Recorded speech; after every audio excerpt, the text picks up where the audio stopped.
존경하는 국민 여러분, 국회의원 여러분, 조희대 대법원장, 이종석 헌법재판소장, 한독수 국무총리, 노태학 중앙선거관리위원장을 비롯한 내외 귀빈 여러분, 제22대 국회는 오늘 임기 첫 정기국회 시작과 함께 뒤늦은 개원식을 합니다. 국민 여러분께 송구합니다. 개원식은 국회와 국회의원의 존립 근거가 헌법과 국민, 국익에 있다는 것을 되새기고 다짐하는 자리입니다. 이유가 무엇이었든 국민께 드리는 약속이자 국회법상 의무인 국회의원 선서를 이제야 하게 되었습니다. 국회를 대표하는 의장으로서 무거운 책임을 느낍니다.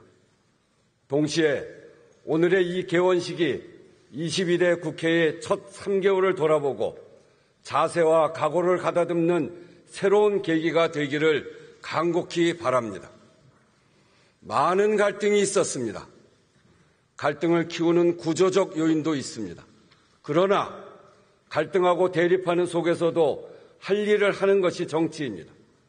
그래서 정치를 두고 예술이라고 하지 않습니까? 지금 우리 국회는 정치하는 사람들이 바라볼 곳이 어디인지, 국회가 발 딛고 설 곳이 어디인지 근원적인 성찰을 요구받고 있습니다. 이 무거운 질문에 답해야 할 책임이 우리 모두에게 있습니다. 의장을 포함해 300명 국회의원은 국회라는 단 하나의 이름으로 국민의 평가를 받습니다. 의장부터 거듭 다짐합니다. 항상 국민을 먼저 생각하겠습니다. 갈등이 깊을수록 국민의 눈으로 보고 해법이 어려울수록 국민의 목소리를 담겠습니다. 오늘 개원식에는 많은 국민이 함께하고 계십니다. 국민의 삶이 모여 대한민국을 만듭니다. 국민이 느끼는 자긍심이 나라의 품격이고 국민이 펼치는 열정이 사회의 활력입니다. 국민이 겪는 아픔과 절망에 대한 응답이 우리의 내일입니다. 22대 국회를 국민을 지키는 국회, 미래로 나아가는 국회로 만들겠다는 다짐을 담아 여러 분야의 분들을 이 개원식에 모셨습니다. 우선 가장 연장자로 재원국회 반민특위 김상덕 위원장님의 아드님 김정육 선생님께서 와 계십니다.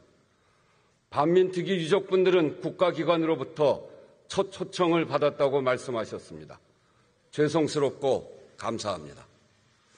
그간 제대로 조명되지 못한 우리 근현대사의 아픔 가운데는 일제강점기, 연해주에 살던 고려인 17만 명이 강제이주를 당한 일도 있습니다. 그 후손들이 오늘 여기 고국 대한민국 국회를 찾았습니다. 잘 오셨습니다. 환영합니다.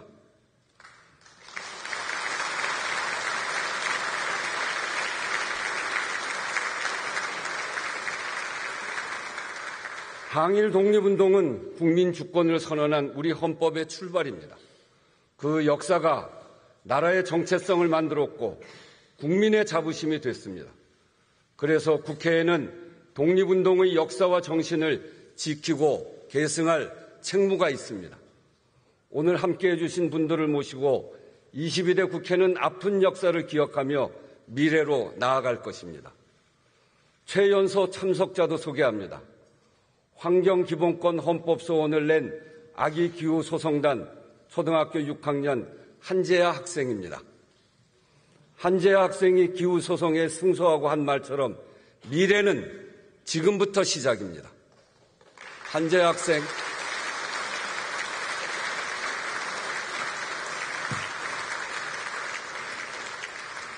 기술혁신과 연구개발 현장에서 우리나라 미래 먹거리를 개척하는 분들이 오셨습니다. 젊은 과학기술인들, 앞날에 대한 불안 때문에 현장을 떠나지 않도록 국회가 함께하겠습니다. 세월호, 이태원 등 사회적 참사와 산재, 전세 사기를 비롯한 사회적 재난의 피해자 가족, 중소기업인, 중소상인 자영업자, 노동자, 장애인 노동자들도 오셨습니다. 반갑습니다.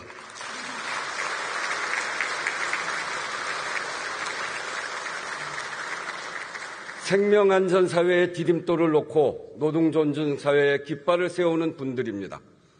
소방관, 경찰관, 국회 공무원과 공무직 노동자 등 공공부문과 의료 현장 종사자들도 계십니다. 헌신에 감사합니다. 국회가 여러분과 함께하겠습니다.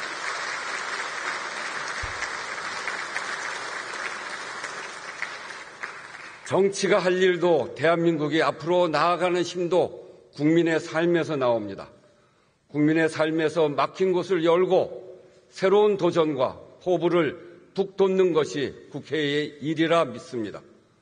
오늘 드리는 국회의 위로와 격려, 기업과 미래를 위한 약속이 국회의 확고한 실천으로 자리 잡도록 여러분께서 앞서서 감시하고 꾸짖을 일이 있으면 언제든 꾸짖어 주십시오. 존경하는 국민 여러분, 동료 의원 여러분, 나라 안팎의 상황이 정말 어렵습니다. 가속화되고 있는 미중 패권 경쟁 속에서 우리 경제와 외교의 공간이 줄어들고 있습니다. 세계 곳곳에서 치러지는 선거와 끝나지 않은 전쟁이 국제 정세의 불확실성을 높이고 있습니다. 한반도를 둘러싼 흐름도 긴박하게 돌아가고 있습니다. 이 모든 것이 우리 경제의 큰 불안 요인입니다. 안으로는 고금리, 고물가, 내수 부진이 국민의 삶을 흔들고 있습니다. 구조적인 저성장과 양극화, 불평등이 해소되지 않은 채로 기후와 인구, 디지털 전환과 기술 융합 같은 새로운 도전이 우리 사회의 역량을 시험하고 있습니다. 누적되고 구조화된 갈등은 대화하고 타협하는 의회 정치를 위협하고 있습니다. 당면한 과제 어느 하나 쉬운 것이 없지만 그것을 해결하라고 하는 것이 22대 국회를 구성한 민심입니다. 국회는 상권 분립의 한 축입니다만 국민이 직접 구성한 기관이고 행정과 사법이 작동하는 근거인 법을 만드는 곳입니다. 국회가 입법으로 길을 만들면 그 길을 따라 실행하고 관리하는 역할을 행정부가, 길에서 이탈하지 않도록 강제하는 역할을 사법부가 합니다. 헌법이 정부와 법원에 앞서 국회를 먼저 명시한 것도 국회의 이런 특별한 권한과 책임 때문일 것입니다. 법을 만들고 집행하고 적용하는 3권이 각자의 역할을 하면서도 조화롭게 융합해야 국민의 삶이 편안해집니다. 윤택하고 풍요로워집니다. 어느 하나가 과도한 권한을 행사하거나 권한이 집중되면 상권 분립이 무너지고 국민의 권리가 침해당합니다. 좀 불편하더라도 서로의 이야기를 잘 경청해야 합니다. 국회도 정부도 제일 앞자리는 민심입니다. 민심에 가장 닿아 있는 국회의 목소리에 귀 기울이는 것이 정부가 성공하는 길이기도 합니다. 모처럼 양당 대표 회담도 있었고 오늘 개원식에 대통령께서 참석하셨더라면 국민 보기에 좋았을 텐데 참으로 아쉽습니다. 민심의 목소리를 입법에 반영하고 정부에 전할 책임이 국회에 있습니다. 22대 국회의 임무를 정하는 것은 22대 국회를 구성한 민심이고 22대 국회는 그에 따라 입법부로서의 책무를 분명하게 해 나가야 합니다. 특히 전반기 국회의장은 그 책임을 지고 있기 때문에 더욱 강조해서 말씀드립니다. 존경하는 국민 여러분, 동료 의원 여러분, 22대 국회에 주어진 임무가 무엇인지를 함께 고민하자는 의미에서 3가지를 말씀드리고자 합니다. 첫째, 당장 민생부터 끌어안아야 합니다. 수출이 늘고 경제 지표가 개선되고 있다지만 민생과 체감 경기는 다른 때와 비교할 수 없을 정도로 어렵습니다. 지난해 폐업한 사업자가 100만에 육박합니다. IMF 때보다 더 어렵다는 말이 나옵니다. 국민 80%가 앞으로 경기가 나아질 거라는 희망조차 품지 못하고 있습니다. 민생은 숫자가 아니라 현장입니다. 담장 안에서 책상 앞에서 보는 민생이 아니라 현장에서 느끼는 민생에 국회의 역할이 있습니다. 현장이 국민이 사는 현실이고 바로 그 자리, 민생 현장 어디에도 국회가 필요하지 않은 곳이 없습니다. 의정 갈등이 낳은 의료 공백이 6개월째 이어가고 있습니다. 개혁이라는 이름으로 시작된 일인데 국민이 겪는 현실은 의사 없는 병원입니다. 응급 환자가 응급실을 찾아다니다 목숨을 잃고 지금은 아프면 안 된다는 국민의 불안이 날로 커지고 있습니다. 응급의료 현장에 남아있는 의료인조차도 이제는 더 이상 버틸 수 없다고 말합니다. 그런데 정부는 비상의료 체계가 원활하다고 합니다. 국민이 체감하는 현실과 크게 다릅니다. 정부는 더 현장 속으로 들어가서 문제 해법을 찾아야 합니다. 현실 감각부터 의료 현장과 국민에 맞추어야 합니다. 사회적 대화를 제안합니다. 국회 관련 상임위가 중심이 되어 해결책을 모색하고 있습니다만 현장의 악화 속도가 더 빠른 것이 사실입니다. 여야 정당의 대표들이 논의를 시작한 것을 환영합니다.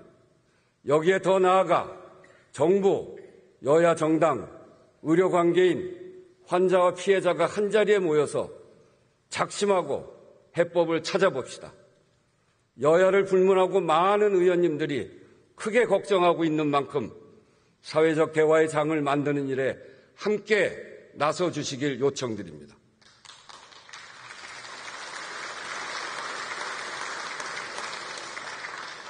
국회는 지난 8월 임시의 마지막 본회의에서 전세 사기 특별법을 비롯한 28개 민생 법안을 여야 합의로 통과시켰습니다.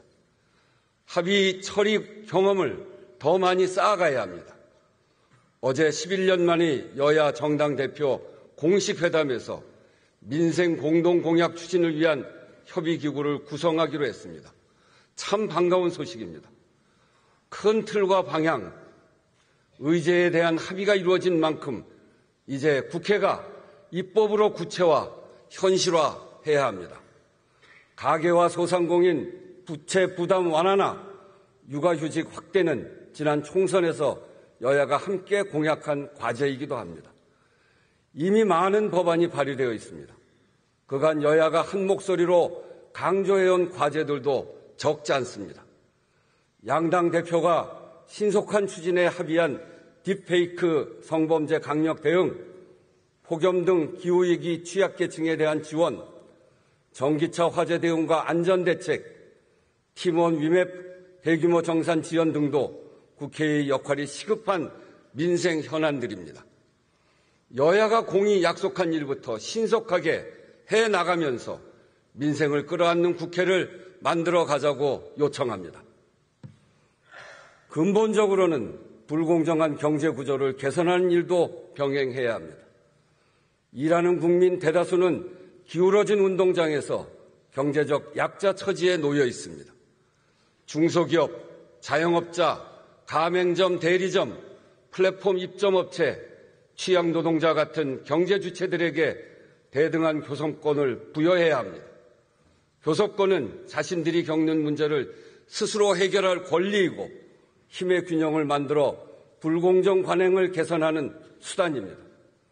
일하는 국민의 보편적 권리를 지키는 것이 민생을 살리는 길이고 약자들이 무기가 되어야 하는 정치의 근본입니다.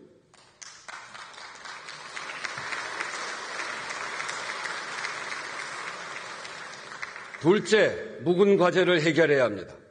사회적 공감대가 높고 여야 정당 역시 큰 뜻을 같이 하면서도 오랫동안 미해결인 채로 국회에 남아있는 과제들이 있습니다. 개헌과 정치개혁, 연금개혁이 대표적입니다. 필요한 것은 논의의 숙성이 아니라 이제는 정치적 결단입니다. 개헌에 대해서는 여러 기회에 말씀드렸습니다. 현행 헌법을 만들고 무려 37년이 지났습니다. 그간의 변화를 반영하고 앞으로 변화해야 할 길을 만들지 못해 현실은 길을 잃었습니다. 이대로는 안 됩니다. 개헌 논의만 반복하다 또 제자리에 멈추는 일은 끝내야 합니다. 본격적인 대선 국면으로 들어가기 전 21대 국회 전반기 2년을 그냥 보내서는 안 됩니다. 여야 정당에 재차 제안합니다. 개헌의 폭과 적용 시기는 열어놓되 개헌 투표는 늦어도 내후년 지방선거까지는 합시다. 정치적 오해에서 벗어나 개헌을 성사시킬 수 있는 현실적 방안입니다. 본격적으로 상의합시다.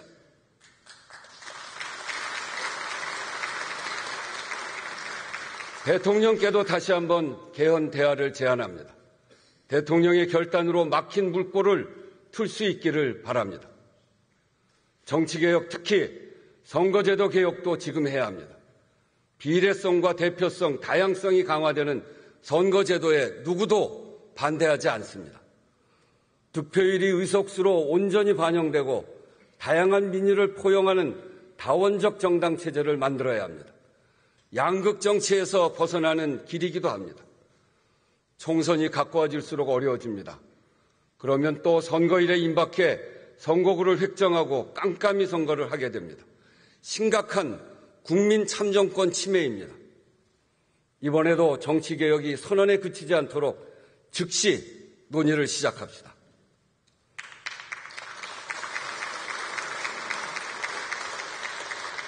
연금개혁이 어려운 과제임은 틀림없습니다. 소득 보장도 늘려야 하고 지속 가능성도 높여야 합니다. 미래 세대의 부담에 기댄 채로 제도를 운영해서도 안 됩니다. 적절한 균형을 찾아야 합니다. 다행히 지난 21대 국회에서 중요한 진전이 있었습니다. 여야가 보험료율 인상폭에 사실상 합의했습니다. 소득 대체율에 대한 시민의 선호도 확인했습니다. 그간의 과정, 어렵게 만든 결과를 원점으로 돌리지 말고 여기서부터 출발하는 지혜를 발휘해야 합니다. 정부가 제출할 개혁안에 대해서도 충분히 논의해 합의점을 찾아가되 기왕에 합의된 부분부터 순차적으로 진행하는 것도 실효적인 방안이 될 것입니다. 논의 구조에 대해서는 여야가 신속히 의견을 모아주시기 바랍니다. 공영방송 제도 정비도 22대 국회의 책임입니다. 정부 여당과 야당이 각각 공영방송 이사진 선임과 방송사법 입법을 밀어붙이는 과정에서 큰 충돌이 있었습니다. 정치적 결단으로 문제를 해결할 기회를 살리지 못한 채 결과적으로 양측 모두 멈춰서게 되었습니다. 법원의 판단과 대통령의 거부권에 의해서가 아니라 국회 스스로 결정했어야 합니다. 매우 아쉽습니다. 이제 남은 것은 다시 합리적인 공영방송 제도를 만드는 일입니다. 지난 정부에서 기회를 놓친 것은 매우 안타까운 일입니다. 그렇다고 포기할 일은 더더욱 아닙니다. 방송의 공정성과 독립성, 공익성을 제도적으로 보장할 법안을 만들고 방송을 주인인 국민에게 돌려드려야 합니다. 국회가 해야 합니다. 여야 정당과 언론 종사자, 언론학자, 시민사회 등이 고루 참여해 집중적으로 논의하고 합의안을 만들어 봅시다. 필요하면 대화 테이블을 여는 것도 의장이 감당하겠습니다. 정부 여당의 적극적인 호응을 기대하고 요청합니다.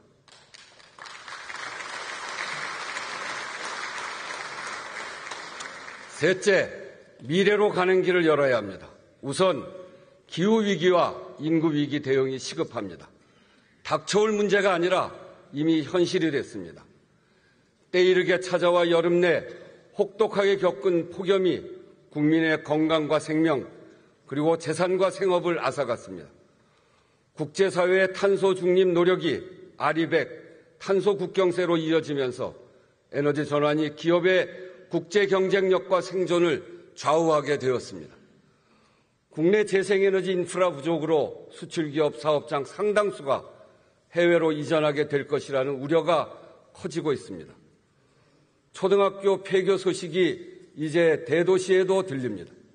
이대로 가면 50년 후에는 인구가 지금의 절반, 1960년 수준으로 돌아갈 것이라 합니다.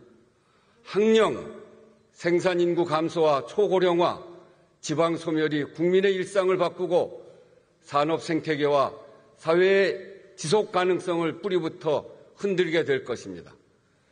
시시각각 빨라지는 기후와 인구 위기의 신호, 그것은 일상의 위기이고 민생과 생존의 위기입니다.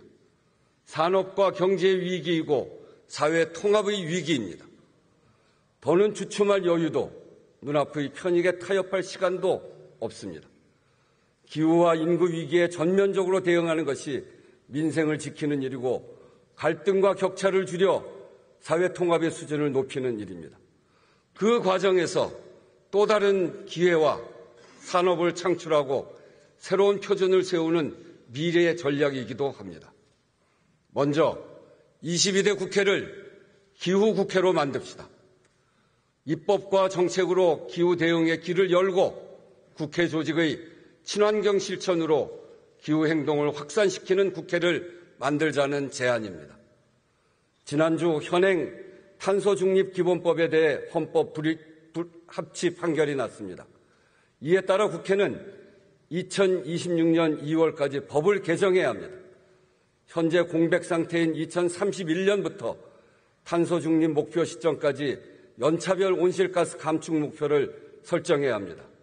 복잡한 이해관계, 예측하기 힘든 장기 경제 전망을 넘어 세대 정의에도 부합하고 사회적으로 합의할 수 있는 안을 만드는 일이 쉽지 않습니다.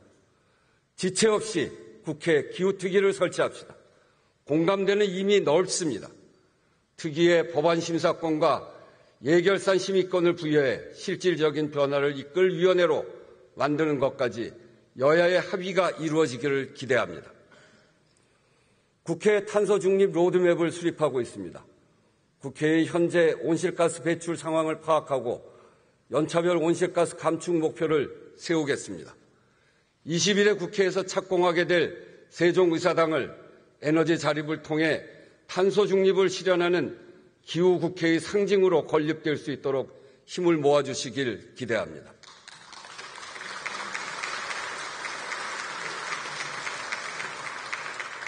인구 전담 부처 신설에 국회가 능동적으로 나서자고 제안합니다.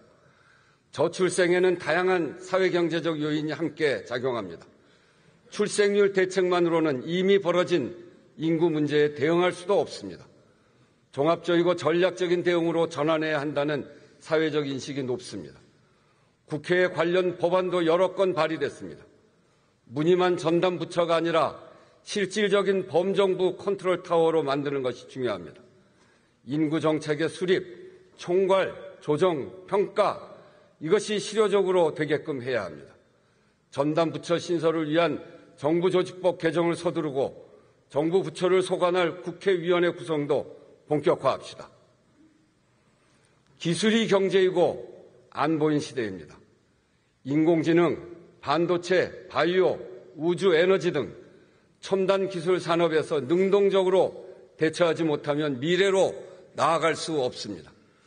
과감하고 안정적으로 예산을 투입해 R&D에 활력을 불어넣고 현장에 기반한 규제혁신 입법으로 날개를 달아주어야 합니다. 과학기술인과 혁신 창업가들이 신명나게 일하고 공정하게 보장받는 경제 생태계를 만드는데 국회가 입법과 예산으로 힘을 실어야 합니다. 예산은 R&D라는 용광로의 연료입니다. 한번 불이 꺼지면 다시 온도를 올리는데 시간이 걸립니다. 지난해 R&D 예산이 대폭 줄었다가 늘어나는 과정에서 비효율은 없는지, 과학기술과 미래산업을 제대로 뒷받침할 수 있는지 꼼꼼히 살펴야 하겠습니다. 인공지능은 사회 전반의 변화를 이끄는 바탕이자 미래 국가 경쟁력을 결정짓는 중요한 요소입니다. 여러 분야가 관련된 만큼 복합적이고 유기적인 대응이 필수적입니다.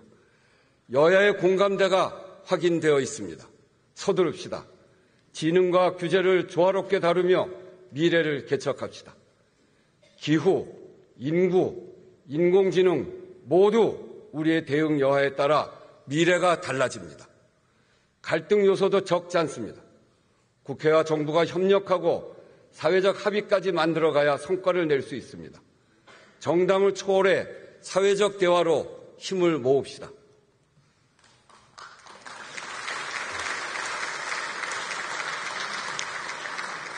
존경하는 동료 의원 여러분, 국회의원 의정활동을 충실히 지원하고 국민을 위해 유능하게 일하는 국회를 만들기 위해 의장단과 입법지원기관들이 전심전력을 다해 뒷받침하겠습니다.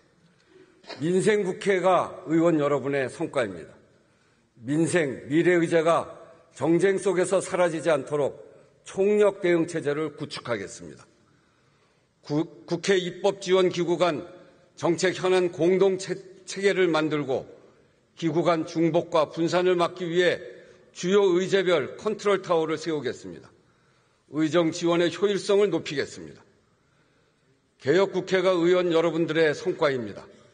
생산적인 국회 운영과 적극적인 국회 협치를 위해 자문위원회를 구성해 개선 과제를 발굴하고 국회법을 정비하겠습니다. 원구성 상임위 배분이나 법사위 권한처럼 여야, 다수당, 소수당 간의 입장이 갈리는 과제들이 있습니다. 적용 시기는 23대로 넘기더라도 방향과 조문은 먼저 합의하는 지혜를 발휘해 봅시다. 교섭단체 구성 요건 완화도 검토해야 합니다.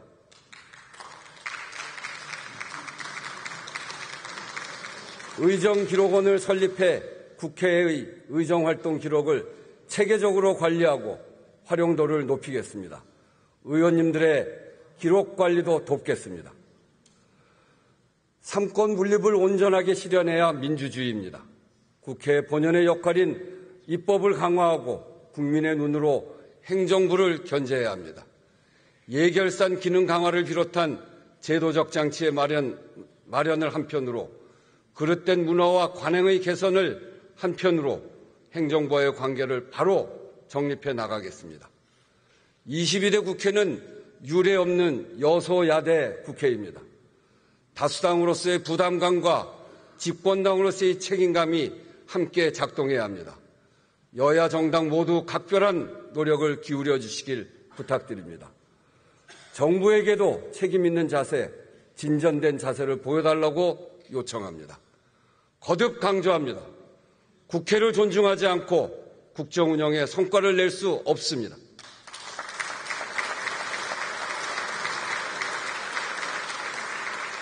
존경하는 국민 여러분, 정치가 국민께 큰 걱정을 끼치고 있습니다.